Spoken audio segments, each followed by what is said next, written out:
What is your sense of episode 2 of Hard Knocks from last night, Dan? What'd you like about it? I thought with the episode 1, the focus was obviously on Rodgers, and it had to be on Aaron Rodgers because he's the sun that everything's orbiting around.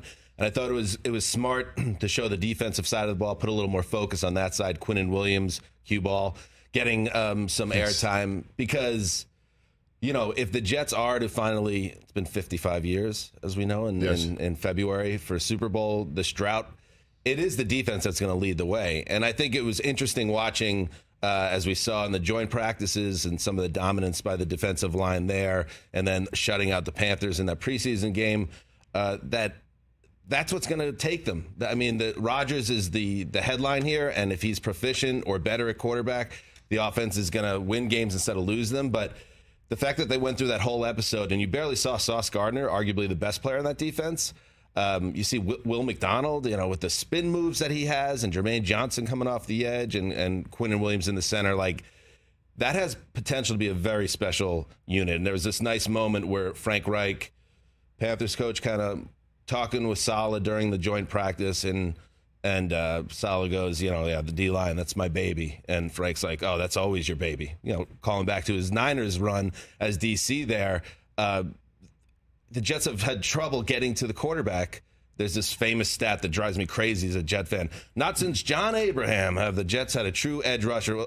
Everything's different now. They could lead the league in sacks potentially. They have that type of ceiling. Yeah, and that's why one of my favorite moments of the first 2 episodes of Hard Knocks was Jeff Ulbrich, the defensive coordinator in episode 1, pointing out a throw that Rodgers made from the right side of the field all the way to the back shoulder in the left. And, in one of his many earmuffs type moments of the first 2 weeks, he talked about how the Jets are going to be in every game this year. And my only pushback to that is the Jets were kind of in most games last year because of the defense. What I think he's saying is that they're going to get the points that the defense needed last year for the Jets to have gotten as great as they looked in the first half of the season. They're going to get those points this year, certainly with Dalvin Cook being added and Breece Hall coming off of PUP, and you see all the other weapons that they do have there. But the defense is pretty damn special for sure. And it's good to see them get a little bit of run. Last night. You mentioned earmuffs. I tried it, Rich. I have a boy who just turned 9 on Saturday, Jack, and a nearly 7-year-old Harrison. What's up, guys? Have you, first of all, before you finish, have you inflicted them? Are they following Dad's? Harrison is kind of into Herbert, and I got him a jersey. Okay. I'm giving him the opportunity. I'm giving them both opportunities. I'm kind of putting. But a Charger fan? Oh my God! That's what I'm saying. I'm staying out of it. Yeah, you're supposed to. If you're going to let him find his own path instead of the Jets, Dan, you should get him some other team that doesn't appear to be so football god afflicted. So I'm not going to push anything on him. He's on his journey. Okay, good enough. Good enough. And you'll like this, Brockman. You have to be a Yankee fan in my house.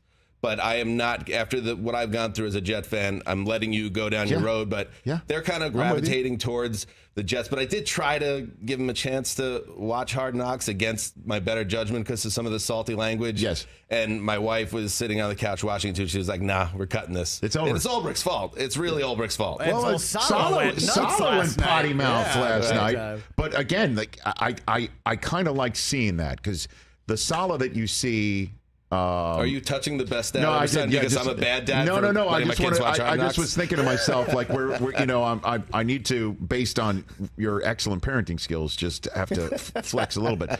But when you saw Saleh this past week prior to the game, asked about that offensive line performance in the one joint practice against Carolina that we saw last night, that did lead to Saleh's highly profane soliloquy and message to the team that get your you-know-whats out of your you-know-whats. Although I don't know why I just used the word you-know-whats for head. But long story short is he was very comported in front of the media. I think we even played that soundbite, and we talked about how he paused for a second before he's like, you're a head coach. You kind of won everything yesterday, but we understand that there's still time left.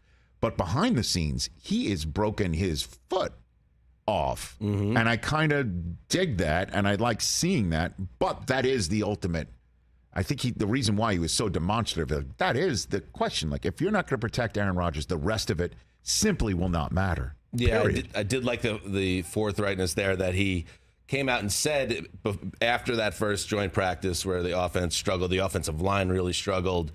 He kind of put it out there right to the teams. Like, listen, we were 7-10 last year, and it wasn't the defense's fault. We were known as the team with a very good defense and an offense that basically killed us. I'm paraphrasing. That can't happen again. And he even made the word like, we don't get another chance. And I wonder, and we talked about this on the podcast, yes.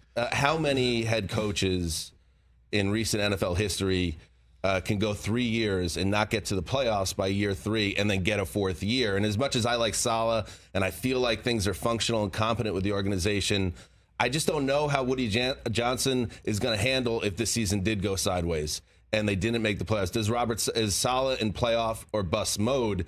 It feels like he shouldn't be, but I kind of think he is. Catch the Rich Eisen Show every single day on the Roku channel, 12 to 3 Eastern, for free.